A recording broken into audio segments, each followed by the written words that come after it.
The band leader, Stan Kenton, used to say, the best things about the good old days is that they're gone. The best thing is that they're gone. Well, the good old days may be gone, but there are good new days ahead, and that's what I'd like to talk about, and very much in keeping with our conference theme of the new work of orchestras. So, most of us, I think, would agree that today's environment is profoundly different than the one that gave rise to the modern American orchestra. And thankfully, I think we've now settled the debate. Clinging to the past is not an option. Change is essential. The imperatives for the performing arts in the 21st century are coming into focus.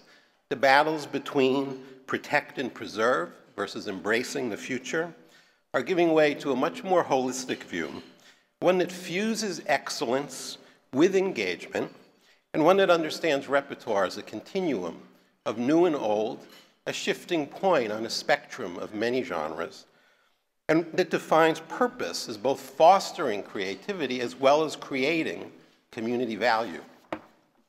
Today's world requires us to think anew about our work, our practices, and our priorities, and the knowledge we need and the skills and talent that we must acquire. As orchestras pivot and ask how to change, rather than should we change, the hard questions are what to keep, what to discard, what to change, and what to invent. I wouldn't presume to answer those questions. That's your work, not the League's, and you will and should form all of your own answers. However, I do want to offer my views about 10 areas that I believe define the critical work, the key issues that orchestras must address today and in the future. And I hope you'll take this seriously, but it really is just my opinion. It's a conversation starter. It's not the 10 Commandments. So, and in fact, I hope you'll make your own lists. With the Letterman show going off the air, the job of making top 10 lists, someone's got to do it, so it might as well be us. So here's my top 10 list, all equally important, and in Letterman style in retrograde. So that means going from the back to the front. So number 10, design the organization that serves the music and the missions of today. Some clever person once said, if you find yourself continually looking for the out-of-the-box solutions, then maybe you're in the wrong box. And perhaps the box we designed in those good old days is not the best box for today's realities. I'm sure everyone has noticed how museums have used technology and interactive features to transform the experience of the viewer. Well, that didn't just happen. People in museums realized that their education directors and curators were not sufficiently qualified to do this new work of engaging the public. So they created new senior staff functions with the requisite skills for the engagement work. Orchestras need to keep asking if we have the skill sets and organizational roles necessary to do today's work. Does our current notion of the role of the music director still serve our needs? Or for that matter, the role of our musicians or our boards? If the answer is no, then it's time to clarify what are today's needs and begin to create the roles that meet them. Number 9, build organizational cultures that promote trust, transparency, and collaboration. Let's face it, orchestras are not known for high marks and gets along well with others. And yes, it's true there are far fewer strikes and lockouts than the media would have us believe, but avoiding a work stoppage is hardly an indicator of a healthy culture. More to the point would be to ask if our relationships inside and outside our institutions are durable enough to navigate the competing priorities and adapt to a period of rapid, profound, and continuing change. The recent Utah Symphony and Minnesota Orchestra contract settlements, to say nothing of their remarkable touring, are just 2 recent examples of orchestras that have been working hard to build trusting, transparent relationships all of the time, not just during contract negotiations. They've committed themselves to strong organizational cultures. Number 8, invest in developing and retaining all of your talent. This is something the League has taken on as a core commitment and will continue to invest in heavily. But we can't do it alone. The talent is in your orchestras. Research shows that 90% of professional development happens on the job. Imagine 1,400 orchestras optimized for talent development.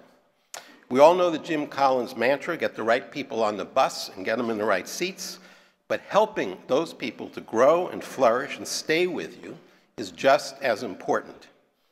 And I know this can be particularly hard for our smaller budget orchestras where advancement opportunities are few, access to professional HR help can be difficult to get. But I've seen it done, and you could just talk to Barbara Zach, Executive Director of the Lincoln Symphony in Nebraska. She has just a staff of 4, but she encouraged her board to raise the funds to cover her own professional development, as well as to allow a leave for one of her 4 staff members to pursue an important growth opportunity. Number 7, take governance seriously and engage the board in the work that matters. Governing is a job, and the board is ultimately and legally responsible for the fate of the organization. Yes, board members are volunteers, but they must take every opportunity to grow their capacity to govern effectively. And that means making the effort to learn how to do this work. Now, I wouldn't say that that's easy, but I would say there are many, many resources available to help you, including the resources at the League. We have our seminars, diagnostic tools, e-books, peer group meetings, and we even give out grants for you to retain consultants to help you do the important governance work. Strong boards equal healthy orchestras. It's that simple. And by the way, just like there's new work for orchestras, there is new work for boards. The cornerstone of that new work for boards is to work on the things that really matter the most to your organizations. Don't be the board that Dick Chait, Harvard's governance guru, describes like this. Nonprofit boards are often little more than a collection of high-powered people engaged in low-level activities. Too familiar, huh? So number 6, integrate community engagement in all activity. It's a value, it's not a program. Orchestras are successfully shifting their missions to face outward toward their communities, stressing the value they contribute, and they're developing the practices that support these new roles. Community engagement, though, is a problematic term. We use it to describe ancillary activity that often has little or nothing to do with the orchestra in its essential form of giving concerts of classical music in their main hall. We have a big problem if we don't also consider engaging the community on the main stage with our main series. Fortunately, recent research offers a rich vocabulary for describing the individual and social benefits of going to concerts, and we should use that research. And we should have confidence in our canon, like Shakespeare. It speaks to a broad public, but we need to find the connecting points for some current audiences, and certainly for our future audiences. I will always have vivid memories of a season opening concert I heard in Memphis. Mei Ann Chen, the orchestra's music director, a newly minted US citizen, she's from Taiwan, she reflected from the stage on what it meant to become an American citizen. And her belief that it was a sense of hopefulness. That's what she thought most described the American spirit. It was what most meaningful to her in becoming a citizen. And then she said that's how she put the works on that evening's program together. We're learning about Cincinnati's One City, One Symphony project that next year celebrates the 150th anniversary of the 13th Amendment, with 4 commissions, each setting poems of Maya Angelou, to be formed on their subscription series, but preceded actually by listening parties, where the composers and poets will speak in homes of people about the works that are going to unfold on the Cincinnati Symphony subscription series. Number 5, prioritize diversity. Orchestras come up in lots of important conversations in very high places. Unfortunately, not always in ways that we would like. Most recently, First Lady Michelle Obama had this to say: there are so many kids in this country who look at places like museums and concert halls and other cultural centers, and they think to themselves, well, that's not a place for me, for someone who looks like me, for someone who comes from my neighborhood. Well, we've come to know some things about tackling this complex issue. First, it's a leadership issue. The CEO, board chair, musician leadership, and music director must own and lead this work. And it's long-term work. The Houston Symphony's just announced game-changing community-embedded musician program came years after false starts, and it only got traction after they began disciplined and sustained conversations with folks outside their organization from Houston's many diverse communities. Number 4, advocate with and for your arts community, especially with smaller community-based organizations. There's another conversation going on nationally in the philanthropic community about equity. As our population is diversified, so have arts organizations, with many new ones representing the cultures of diverse communities. Influential voices are arguing for a more equitable allocation of philanthropic dollars, a kind of Robin Hood approach. Take from the rich, canonic art forms like the symphony, the ballet, and opera, and give to the smaller, community-based and diverse art forms. I know this is also playing out in some of your communities with the reallocation of community arts fund dollars away from you and instead towards smaller, more diverse groups. Well, this is a false choice, particularly as orchestras are increasingly partnering with local cultural organizations to engage diverse audiences in music. Advocate for more support for all of us. We all need to stand together on this. Number 3, be part of the solution to our nation's equity crisis, education equity crisis. Fixing our nation's public education system is not a silver bullet to solving problems of poverty and inequality, but few would dispute that this is an essential and urgent priority. The data prove that children in high-poverty schools have the least access to arts education. And decades of research have established that learning in the arts is key to student success in school, work, and life. As U.S. Secretary of Education Arne Duncan has said about arts education, this is absolutely an equity issue and a civil rights issue. Orchestras can make a difference by becoming active stakeholders in the local and state education policy decisions that will determine the future of access to arts education for all students in every school. Number 2, run your businesses not just to last, but to be vibrant. Long-term financial commitments without sustainable sources of revenue are not a good idea. On the other hand, sustainability in and of itself is not a compelling or sufficient organizational imperative.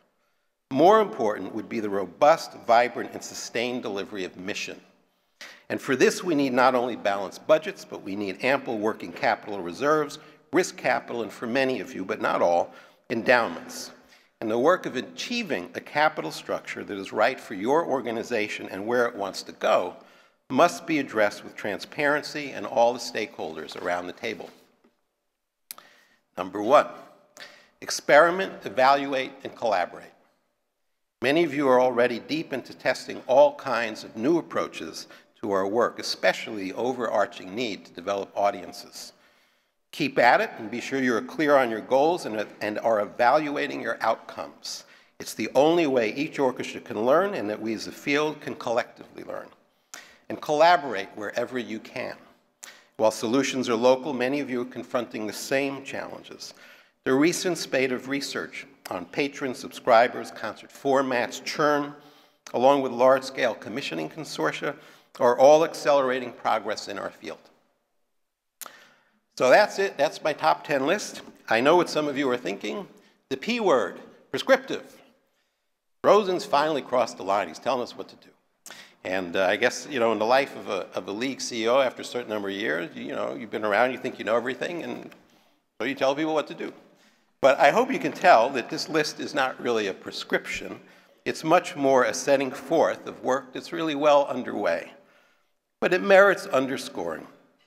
We're in the midst of a very, very big transition. We're moving from a transactional business, principally concerned with giving great concerts, to a more relational one that's concerned with creating value for our stakeholders and communities through the performances that we give. And as we make this change, it's important to not be constrained by old or unexamined assumptions about how we organize and prioritize our work. We have a wonderful board member at the League who caused quite a stir once when he suggested that all the senior staff fire themselves and come back to work the next day with the wide open eyes and inquisitive minds of brand new employees, asking, is this really the best way to accomplish our goals? Well, notwithstanding the panic this caused, as the suggestion quickly morphed through the grapevine into the league senior staff all got fired, it is an excellent thought experiment and discipline. I have the incredible good luck to hear your concerts all across the country, in your concert halls, in your schools, in your parks, on tour.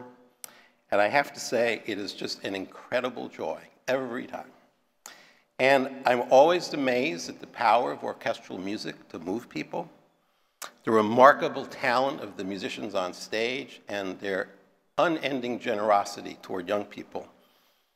The devotion, the hard and intelligent work of our boards, staff, and volunteers is staggering, and our youth orchestras vibrate with the energy of the next generation. It's a privilege to work on your behalf, and all of us at the League are profoundly grateful for all you do for music. Thank you.